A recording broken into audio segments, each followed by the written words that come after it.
శ్రీ గురుభ్యో నమః. శ్రీ మాతాపితృభ్యో నమః. గురవే సర్వలోకానాం విషజే భవరోగిణాం నిధయే సర్వవిద్యానాం శ్రీ గురు దక్షిణామూర్తయే నమః. ఓం నమః ప్రణవార్థాయ శుద్ధ జ్ఞానైకమూర్తయే నిర్మలాయ ప్రశాంతాయ శ్రీ గురు దక్షిణామూర్తయే నమః. జ్ఞానానందమయం దేవం నిర్మల స్ఫటికాకృతిం ఆధారం సర్వవిద్యానాం హయగ్రీవముపాస్మహే. శ్రీ గురుభ్యో నమః. శ్రీ మాతాపితృభ్యో నమః. ముందుగా శ్రీ విశ్వావసునామ సంవత్సరంలో మేషాది ద్వాదశ రాశుల వారికి సంబంధించి ప్రధానంగా సర్పగ్రహాలైనటువంటి గ్రహాల్లో రాహుగ్రహ కేతుగణ సంచారంలో మార్పు సంవత్సరంన్నర తర్వాత చూస్తున్నాం. అంటే చెప్పాలి అంటే 18 నెలల తర్వాత రాహువు కేతువు వీళ్ళిద్దరూ కూడా సంచారంలో మరి మార్పును చూస్తున్నాం. ఎప్పుడు అంటే మే నెల తారీఖున 18వ తారీఖు మే నెల 18వ తారీఖు సర్పగ్రహమైన రాహుగ్రహంతో పాటు కేతుగణం ఈ రెండు గ్రహాలు మార్పు చూస్తున్నాం. దీని మార్పు వల్ల ఈ జరిగే మార్పు ద్వారా ఏ ఏ రాశుల వారికి ఎలాంటి ఫలితాలు ఉంటాయి, ఎవరికి శుభ ఫలితాలు ఉంటాయి, ఎవరికి అశుభ ఫలితాలు ఉంటాయి, ఎవరికి మిశ్రమ ఫలాలు ఉంటాయి అనేది తెలుసుకుందాం. అసలు రాహుకేతువులు ఎవరు అని పరిశీలించుకుంటే ఈ రెండూ కూడా మేషం నుంచి మీనం వరకు ద్వాదశ రాశుల్లో వీరికి స్థానం లేదు. ఏ రాశిలో ఉంటే ఆ రాశి నుంచి ఇచ్చే ఫలితంతో పాటుగా వీటికి కొన్ని గ్రహాలతో మిత్రత్వం, కొన్ని గ్రహాలతో శత్రుత్వం కూడా ఉంది. ఆ రకంగా సర్పగ్రహాలైనటువంటి ఈ రెండూ కూడా జీవుణ్ణి లేదా జాతకుణ్ణి బాధ పెడుతూ ఉంటాయి. ఇవి ఎందుకు పడతాయి దోషంలో అంటే మనం చేసుకున్న పురాకృత కర్మ అంటాం. అంటే ప్రారబ్ధ కర్మ ద్వారానే ఈ యొక్క రాహుగ్రహ కేతుగణ దోషంలో ఉండటం అనేది జరుగుతుంది. సరే, దోషంలో ఉన్నాయి, దోషం పోవాలంటే ఏం చేయాలి అనేది కూడా చెప్తాను. ఇక్కడ ప్రధానంగా గోచారం ఇప్పుడు జరిగేటువంటిది గోచారం. అంటే ఈ మే నెల 18వ తారీఖు నాడు గోచార రీత్యా రాహువు మీనరాశిలో ఉన్నటువంటి రాహువు పూర్వభాద్ర నక్షత్రంలో 4వ పాదంలో ఉన్నటువంటి రాహుగురు సంచార రీత్యా మీనరాశి నుండి పూర్వభాద్ర నక్షత్రం 3వ పాదం అయినటువంటి కుంభరాశి ప్రవేశం చూస్తున్నాం. అది 18వ తారీఖు నాడు మే నెల 18. అదే రోజు అదే సమయంలో రాహువు మారే సమయంలోనే అంటే ఏకకాలం అంటాం. ఒకే సమయంలో ఏకకాలంలో అంటే ఒకే సమయంలో కేతుగణం కూడా అదే 18వ తారీఖు నాడు మరి కేతుగణం మార్పు చూస్తున్నాం. ఎక్కడి నుంచి అంటే కేతువు తాను ప్రస్తుతం కన్యారాశిలో ఉన్నాడు. అందున కన్యారాశిలో వచ్చేటప్పటికి ప్రధానంగా ఉత్తరా నక్షత్రంలోని 2వ పాదంలో ఉన్నాడు. 2వ పాదం నుంచి ఉత్తరా నక్షత్రంలోని మొదటి పాదం అయినటువంటి సింహరాశి ప్రవేశం చూస్తున్నాం. ఈ రాహువు కేతువు ఇద్దరూ కూడా మీనరాశి నుంచి కుంభరాశిలోకి రాహువు, కేతుగణం వచ్చి కన్యారాశి నుంచి సింహంలోకి, అంటే వీళ్ళిద్దరూ కూడా వెనక్కి సంచారం చేస్తారు. దీన్నే వక్ర సంచారం అంటాం. సంచారంలో మొత్తం 7 గ్రహాలు కూడా ఋతుమార్గంలో ముందరకు వెళ్తూ ఉంటే ఈ 2 గ్రహాలు వెనక్కి వక్ర మార్గంలో సంచారం చేస్తాయి.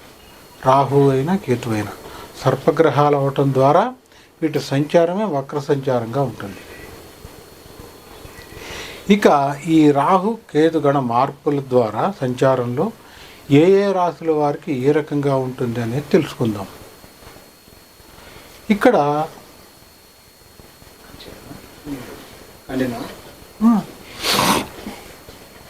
ఇక్కడ ప్రధానంగా చూడాలి అంటే రాహువు కేతువు జన్మజాతక చక్రాన్ని పరిశీలించుకుంటే, ఉదాహరణ జన్మజాతక చక్రం అంటే ఎలా తెలుస్తుంది? జన్మించినప్పుడు ఉన్నటువంటి సమయం, తారీఖు అనుసరించి వచ్చేటువంటి జాతక చక్రాన్ని జన్మజాతక చక్రం అంటాం. ఇంగ్లీష్లో బర్త్ చార్ట్ అంటాం. కొంతమందికి రాహు జన్మజాతక చక్రంలో బర్త్ చార్ట్లో 5వ ఇంట్లో, 4వ ఇంట్లో, మరి 7వ ఇంట్లో ఇలా ఉండటం చూస్తూ ఉంటాం. 4వ ఇంట్లో ఉంటే మటుకు ఈ సర్పగ్రహాలు వాహన స్థాన సర్పదోషం అంటాం. సంతాన స్థానంలో ఉంటే సంతాన స్థాన సర్పదోషం అంటాం. అలా కాకుండా వివాహ స్థానంలో ఉంటే వివాహ స్థాన సర్పదోషం అంటాం.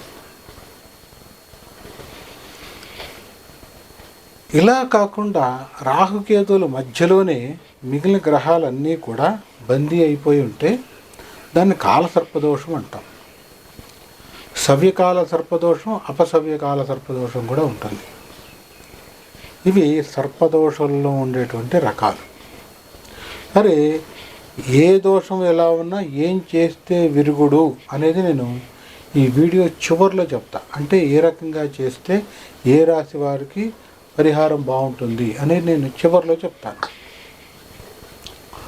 ఇక ముందుగా ఒక్కొక్క రాశికి గురించి సంబంధించి పరిశీలించుకుని, అదే సందర్భంలో మేషరాశి నుంచి మీనరాశి వరకు గల ఈ 12 రాశుల వారికి రాహుగ్రహ కేతుగణ సంచార మార్పుని ఒక్కొక్క రాశికి మరి విపులీకరించి, విశదీకరించి, విశ్లేషణాత్మకంగా తెలియపరుస్తాను.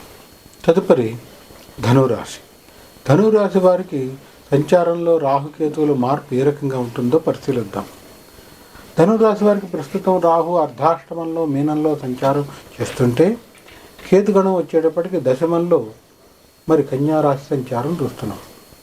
వీరికి మార్పు ద్వారా ధనురాశి వారికి తృతీయంలో కుంభరాశి ప్రవేశం రాహువు చూస్తుంటే, కేతుగణం వచ్చేటప్పటికి నవమంలో సింహరాశి ప్రవేశం చూస్తున్నాం. ఈ రీత్యా ధనురాశి వారికి సంబంధించి పూర్తిగా అనుకూలంగా ఉందని చెప్పాలి. ఈ ధనురాశిలోకి ఎవరు వస్తారు అంటే, మూలా నక్షత్రంలోని 4 పాదాలతో పాటుగా పూర్వాషాఢ నక్షత్రం 4 పాదాలు, ఉత్తరాషాఢ నక్షత్రంలోని మొదటి పాదంతో కలిపి 9 పాదాలు ధనురాశిలో ఉంటారు. వీరికి సంబంధించి చూస్తే ఈ రాహుకేతువుల మార్పులో రాహు 3 ఉండటం ద్వారా కొంత తోబుట్టువులతో అభిప్రాయ భేదాలు అంటాం, లేదా తగాదాలు లాంటివి కానీ, అభిప్రాయ భేదాలు కానీ, మనస్పర్ధలు కానీ వచ్చేటువంటి అవకాశం ఉంది. మిగిలిన విషయాల్లో వీరికి చాలా బాగుంటుంది. ఎలాంటి ఇబ్బంది ఉండదు, ఎలాంటి ఆటంకం కూడా ఉండదు. కేతువు మరి నవమంలో ఉండటం వీరికి చాలా యోగించే అంశం. అదే సందర్భంలో తండ్రికి అనారోగ్య సమస్యలు అంటాం. ధనురాశిలో వారికి వారి యొక్క తండ్రికి అనారోగ్య సమస్య, ధనురాశి వారికి కాదు, వారి యొక్క తండ్రికి. అంటే ఆరోగ్యంగా ఉన్నటువంటి వారికి ఇక అనారోగ్య సమస్యలు లాంటివి కనపడతాయి. ఇంతకు తప్ప ఇక్కడ వీళ్ళకి ఎలాంటి ఇబ్బంది ఉండదు. ఇక ఈ రాహుకేతువుల అనుకూలతతో ధనురాశి వారికి దాదాపు అన్ని రకాల బాగుంటుంది. ఇంటికి సంబంధించి అయినా, లేదా మీరు చేస్తున్న వ్యాపారానికి సంబంధించి అయినా, వృత్తికి సంబంధించి అయినా అనుకూలంగానే ఉంది. గురుబలం కూడా ఉంటుంది కాబట్టి మీరు చేసేటువంటి పనిలో కూడా మంచి పేరును సంపాదించుకోగలుగుతారు. ఇది పూర్తిగా చెప్పాలి అంటే ధనురాశి వారికి అనుకూలమైన సమయంగా చెప్పాలి. గురువు రాశిని వీక్షణతో ఉంటాడు కాబట్టి, ఆయన చూపు కూడా రాశి మీద ఉంటుంది కాబట్టి, అది కూడా సంపూర్ణ సమసప్తమ వీక్షణ అంటాం. ధనురాశి వారికి ఉంటుంది కాబట్టి ఖచ్చితంగా చాలా బాగుంటుంది. ఎలాంటి ఇబ్బంది ఉండదు, ఎలాంటి ఒడిదుడుకులు కూడా ఉండవు. కేవలం వీరికి అర్ధాష్టమ శని ప్రభావం ఒక్కటే తప్ప ఇతరత్ర ధనురాశి వారికి ఇబ్బంది అనేది ఏమీ లేదు. ఆ రకంగా ధనురాశి వారికి చాలా బాగుంటుంది. మరి గురువుగారు ఇంత బాగుంటుందని చెప్తున్నారు, నా ధనురాశి నాకు కలిసి రావట్లేదు అని మీ ఎవరికైనా అనిపిస్తే నా నెంబర్కి సంప్రదించండి. మీ యొక్క వ్యక్తిగత జాతకం అంటే వ్యక్తిగత జాతకం అంటే ఎలా వస్తుంది అంటే మీరు పుట్టిన తారీఖు సమయాన్ని బట్టి వ్యక్తిగత జాతకాన్ని పరిశీలించుకొని ప్రస్తుతం ఆ జాతక రీత్యా జరుగుతున్న దశలో కానీ అంతర్దశలో కానీ ఎక్కడైనా దోషం ఉందో పరిశీలించుకొని దాన్ని సరి చేసుకుంటే కనుక ఖచ్చితంగా బాగుంటుంది. ఇది ధనురాశి వారికి సంబంధించి ఈ రాహుకేతువుల సంచార మార్పులో ఉండేటువంటి ఫలితాలు. శుభం.